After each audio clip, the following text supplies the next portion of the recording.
Hi, I'm John Turzak, and today I'm going to answer the gigantic question of how to make gumbo. Now, I'm not going to answer the question of how to make gumbo. There's hundreds of ways to make gumbo, and I'm going to explain this to you so you don't think I'm a complete gumbo maniac or anything. But gumbo kind of means, translated two ways. It means okra, which I have 3 pounds of frozen sliced okra that we're using for this, or it means gumbo filet, or it's spelled file, pronounced filet, which is powdered sassafras leaves. And those are the two things that are used to thicken the gumbo, and black roux, which is what we have down here, okay? So today, this gumbo, we're going to use black roux and okra, and we're not going to use the gumbo filet today. You can use all 3 of them, you can use 1 of them, 2 of them, or all 3 of them. We're using 2 today. So those are the 2 primary ingredients, the okra and the powdered sassafras, that need to be in gumbo. Are there certain traditions in little areas around the country, and particularly in Louisiana, that say it's made like this or it's made like that? And there are some strong convictions by gumbo cooks, and there are also some strong expectations by gumbo eaters within certain areas and certain locations and restaurants or whatever it happens to be. But it's made, you can make it any way you want, as long as you know how to make soup. The important part is that you probably have black roux, okra, and or gumbo filet in it. Everything else is basically a crapshoot, okay? The one we're going to make today is the basic chicken and sausage, okay? We're going to use roast chicken, which I just took out of the oven about half an hour ago. I have some Italian sausage here. I bought some hot Italian, and I browned it off in a saute pan and cooked it, threw a little white wine and water on it to finish cooking it off, and it's cooked. And I'm going to slice that up, and I saved the pan juices from all that because I want to include that in the gumbo, along with this chicken fat and juice that was also rendered from the roasting of the chicken.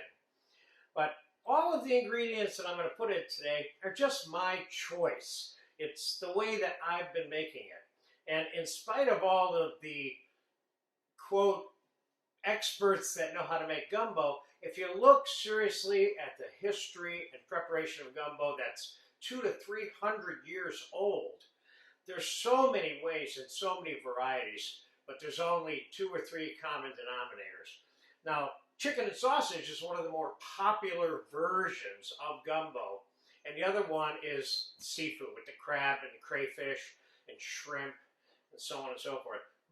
Almost all of them have rice in them included.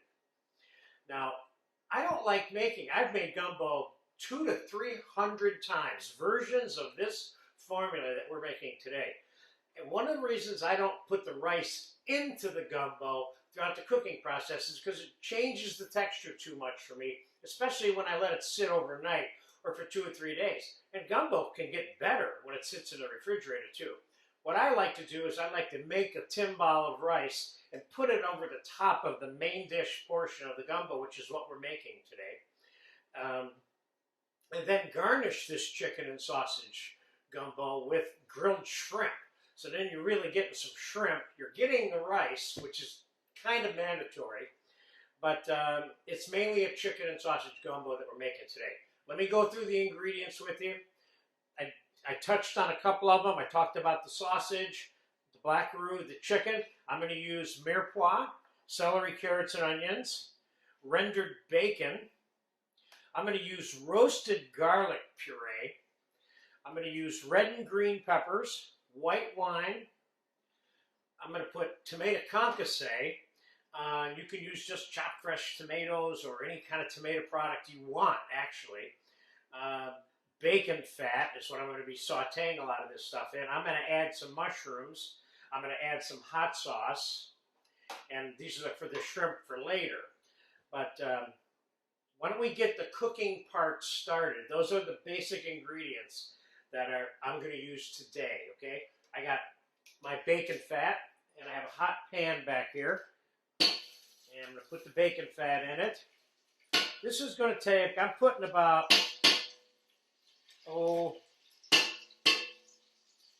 cup and a half, a cup and 3/4, 2 cups of bacon fat. And I'm going to add the mirepoix to the bacon fat. This is going to take about 2-3 hours to make this soup today. We're going to time-elapse different parts of it. The first part we're going to time-elapse is getting the vegetables sauteed. I'm adding the red and green peppers, and I'm going to add the mushrooms. I got 1 red and green pepper and about a pound of sliced mushrooms. Now, how much soup are we going to end up with? Probably this much right here, full, if not more. This is the chicken stock that we're going to be adding to the soup later, okay? So, first thing I'm going to do is I'm going to let this stuff cook and saute, and we'll be back when that's done, probably in about 10 or 15 minutes. At that stage, we're going to add the roasted garlic, we're going to add the white wine, we're going to add the tomato concassé and the bacon, and the sausage, and the chicken, and we're going to let that all reduce down before we add the chicken stock and the black roux. So I'll be back in about 15, 20 minutes, or whatever length of time it takes for this to get sauteed in the bacon fat. Okay, the veggies for the gumbo have been cooking about 20-25 minutes. And we're going to take it to the next step. See how nice and cooked that is? Still got lots of nice bacon fat in there. Look at all that. It's nice and sauteed though, you know, which is what you want. Now, we're going to go to the second step of making the gumbo, which is adding a whole bunch of the ingredients and then putting white wine on it, putting it back on the stove and letting it reduce by 50-70%, okay? So, things that are going in. Bacon lardoons, which you have a video for this, the bacon lardoons, you have a video for the tomato concassé, and you have a video for the roasted garlic puree in the skills class, okay? So, let's put about 2.5 cups of the cooked bacon. Let's put about, if you want more bacon, put more bacon. If you want diced old roast pork you got left over from yesterday and you want to put it in here, put it in there. So I got about cup and a half of roasted garlic puree there. And I have about 1, 2, 3, about 3.5.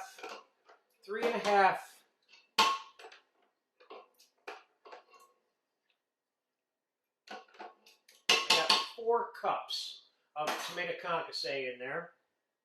And while the veggies were sauteing, I picked that chicken apart and cut the meat up a little bit. I also kept the skin and minced the skin, and I'm putting that in here also. And all the juice from that pan is also in here. So all the chicken's going in here. And I took the sausage and sliced it all up. And I took the juice from the saute pan also. And I poured that on top of the sliced sausage, and there it just went in. So there's the sausage. I got about, so I have 1 whole chicken. We have about 1.25 pounds to 1.5 pounds of whatever kind of sausage you want to use. The truest will say it has to have andouille sausage, but it does not. That's one tradition of the sausage that's used in this. You can use any kind of sausage you want in your gumbo, and it doesn't take away from any of the credibility of whether or not it's a gumbo. Remember, the credibility of your gumbo is based on having okra, black roux, or gumbo filet as part of this combination, whatever combination you end up making. And this is my combination today. Now, I started out with 3 pounds of okra here, and I'm going to end up using most of it. Matter of fact, I'm putting it all in because it has a tendency to dissipate into the soup, and it doesn't. There's not as much food here as you think is here. And on the other hand, keep in mind, I'm making gumbo to be used as a main dish soup. Okay? Doesn't mean you can't serve it in a small bowl, but that's why the pieces are fairly large. If I was making this exclusively to serve it in small soup bowls, I might cut the sausage and the chicken a little bit smaller, but that would be the only difference that I would do. Now I'm going to put at least a quart of white wine on here. It's about a quart of white wine right there. How hot is this? It's not that hot now that I got all that stuff mixed on it. So let's give this a nice mix. Now I'm going to put it on the burner. I'm going to time-elapse this. We're going to reduce this wine by 50% or slightly more. Then, after that, when we come back and that wine's reduced, we're going to add the chicken stock and the black roux. And then we're going to let it cook for a while. So you got a lot of time-elapsed activity going on here making the soup today in this particular video. So I'll be back in about half an hour. Okay? Okay, I'm going to add a little bit of dried herbs to my white wine mixture too. I'm going to add not much of all, and you can put this in, you can not put this in, you can put the ones that you want in. I'm going to put a little bit of rosemary, not much, because I don't want this tasting like rosemary soup. I'm going to put some dried basil, a couple teaspoons, same thing with dried oregano, a couple of teaspoons, a little bit of sage,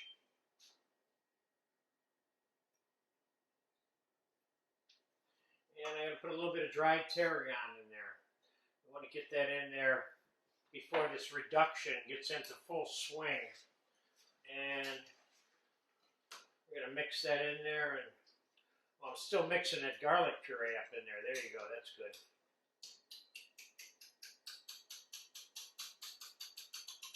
Okay, there you go. We'll be back when the reduction is finished. Okay, it's been about 45 minutes. The white wine is reduced substantially more than 50%, but not more than 75%. And it looks really good. I'm taking it off the stove now. Now, it took 45 minutes for this to reduce, for this to recap, the size of this pot to recapture the heat off of that electric burner.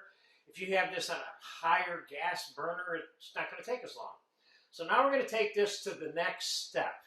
First, you see what I got here.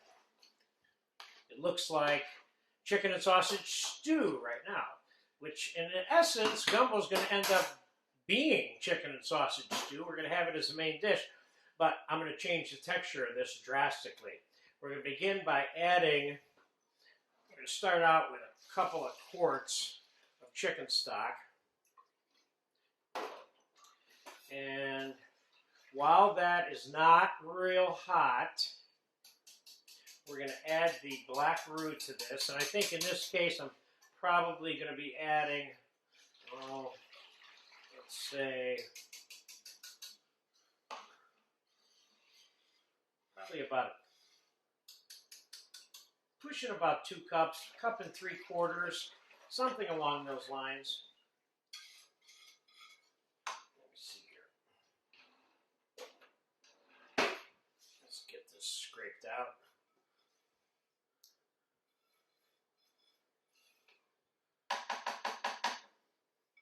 You know, I have a video for you on how to make that. It's already getting darker. It's starting to take on the gumbo look. And I'm going to put some hot sauce in here. I'm not overdoing it. Remember, you put hot sauce on the table when you serve this. You can put as much hot sauce on it as they want. I'm going to put some just to get it a little bit started. Like 2 or 3 tablespoons maybe for this, a pot this size. That's nothing. Now, the reason I started out with 2 quarts of chicken stock is I want to see how thick it gets from the amount of roux that I put in it. Get off of that. I'm going to put this back on the stove. We're going to time lapse this step also. We're going to bring this up to a simmer, and then it's going to cook for a while. We're going to skim it if it gets a lot of scum on it, and we're going to adjust the final flavor of this later. This has another hour's worth of simmering at least, okay? So I'm going to get it on the stove now, and I will bring you back to the inside of that pot, and we will see how it thickened based on that black roux and that chicken stock that went in on it. So I'll see you in about half an hour, 45 minutes, something like that. The gumbo has been simmering for an hour with the black roux and the chicken stock in it, and I just shut it off, and now we're going to finish it off and get it into a bowl. First, let's take a look at what it looks like.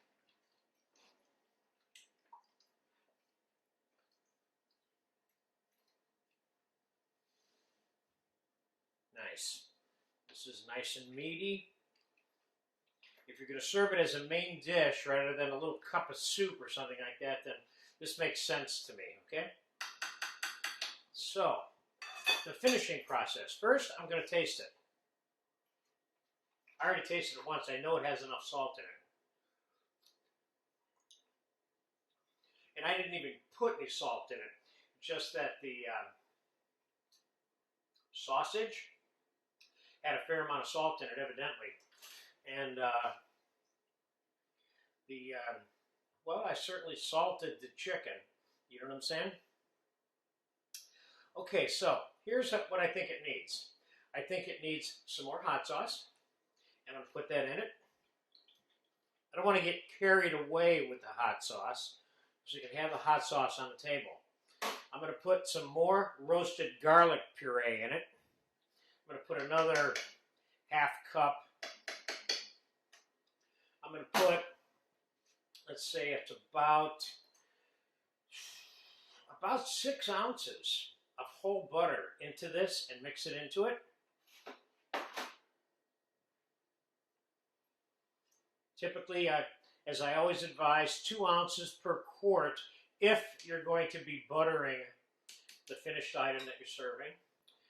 And I'm going to put a pinch of au naturel liquid smoke, which is water with smoked wood steeped together. So this is a very natural product. I'm going to put a little bit in there. I like a little bit more smoke in mine. Now let's get those mixed in there, the garlic and the butter. Let's give it another taste.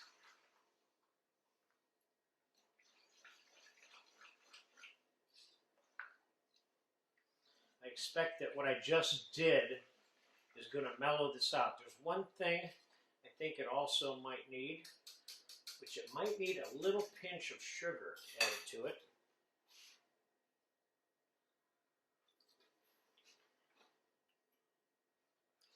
I think it needs a little pinch of sugar just to take a little bit of the edge. This is not very much sugar for this. I'm not making this sweet now.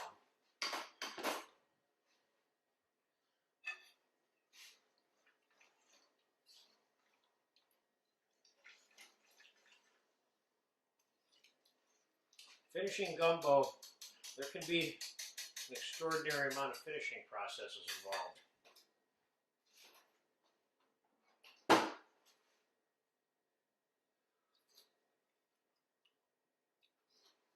That's better. It's more mellow. Now, we're going to get it in a bowl and garnish it. I have some rice in a timbale up here, and I'm going to heat that up. I think we're done with this mixture. Let's get the amount of gumbo into the bowl that we want here. Oh boy. Oh boy.